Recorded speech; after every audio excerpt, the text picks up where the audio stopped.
Hi, I'm Blair Gilbert, here for MrHardware.com and Gilbert's Pro Hardware in St. Clair Shores, here to show how to use an exterior marine finish on all of our exterior wood, be it a swim platform, a door, or a picnic table.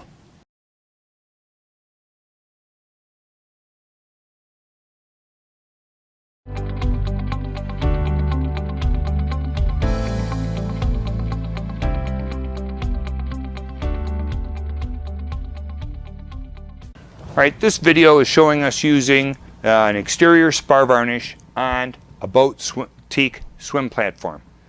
This product goes good on all kinds of exterior furniture. A lot of times I like to use a thick 50% tung oil exterior deck finish because I really don't want to varnish a picnic table and have to maintain it. I'll put on a sealer that penetrates and seals.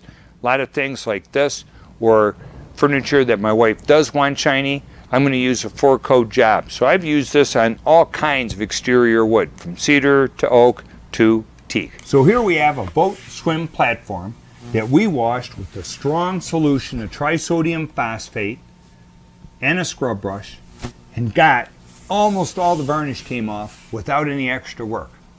A little bit of plastic steel wool or a scotch pad, a little sandpaper in the corners.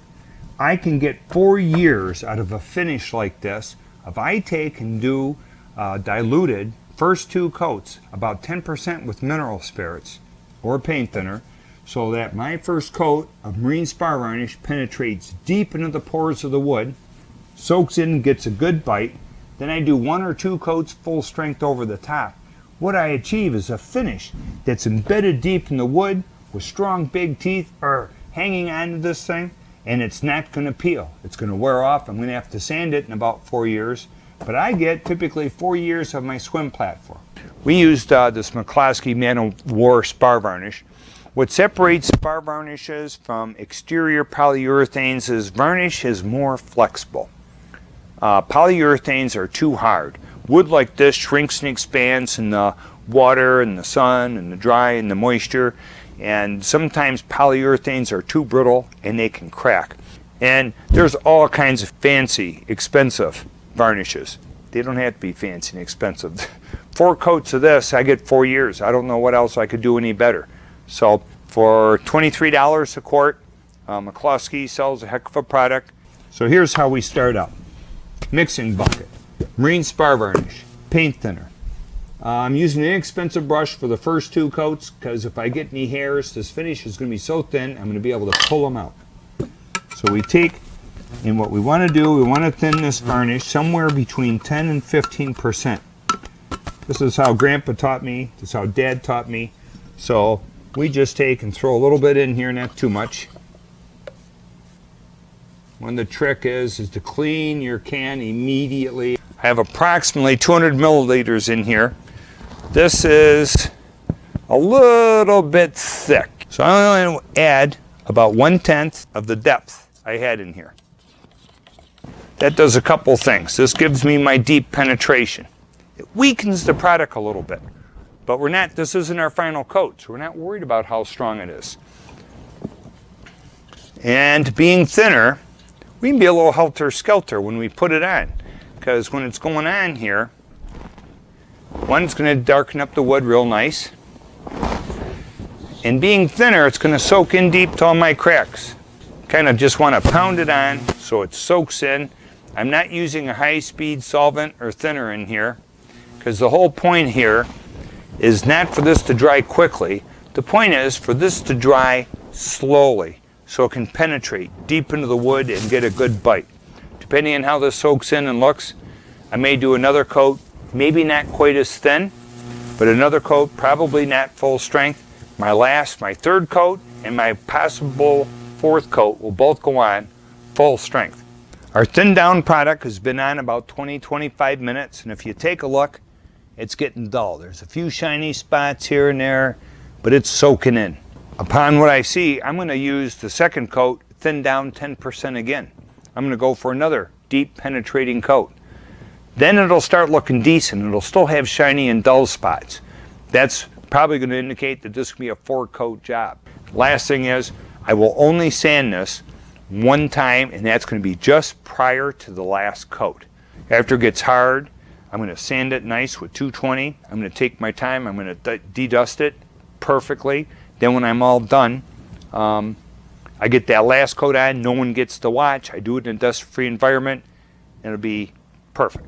We now have 2 coats of our thinned down marine spar varnish, which is good for everything, not just marine. And you might be able to tell that in some places it penetrated deep into this wood, and in other places it's starting to build a shine. Where it's building a shine, the wood's been sealed, we're pretty much there, but the rest of this, kind of dull. It's going to need 2 coats of full strength. So we had 2 coats of thin down as a primer. We're going to put 2 coats of full strength on, and here's what we do. This is kind of rough right now. I got a little piece of 150 grit sandpaper. We're going to sand it. The reason I'm doing this, it's kind of furry. It can use a little bit of this. We picked up a little dust on the way. So as we're sanding, we're evening out the finish. We're knocking down some of the high spots, and we're deglossing it because we let this sit a long time in between coats, and we want to make sure that our next coat or 2 penetrates. So usually when I'm doing something like this, if I take and I wait more than 24 hours, I have to resand my project. But if I'm within 24 hours, the finish that I put on prior is still soft enough that my next coats penetrate and bond properly to the first coat. So now we sand it, and you can see how the wood got whitish. Take a rag, we take a little paint thinner. 2 reasons for this. The paint thinner in a rag is my pre-tack rag. I'm using this to knock off the excess dust. So my rag, my paint thinner, is kind of like an inexpensive tack rag. The other thing it does, if I get it wet enough,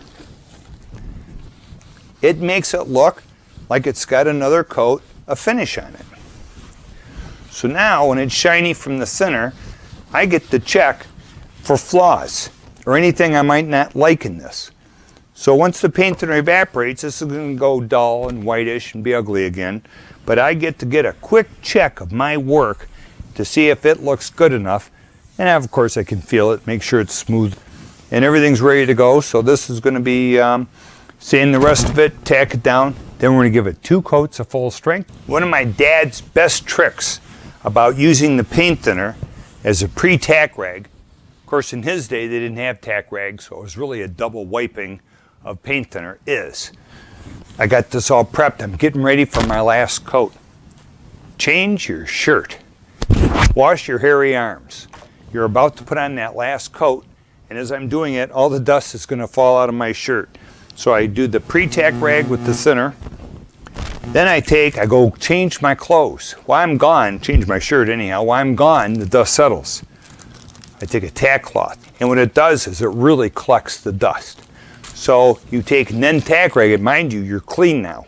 So now you tack rag it, you put on that last coat, no one gets to come and watch. No one comes in and out of the room. This is going to be as sterile an environment as I can create, whether I'm in my garage, my basement, or wherever. So get it all clean, no dust flying, no one gets to watch. Put that last coat on. We're going to show you how cool this can come out.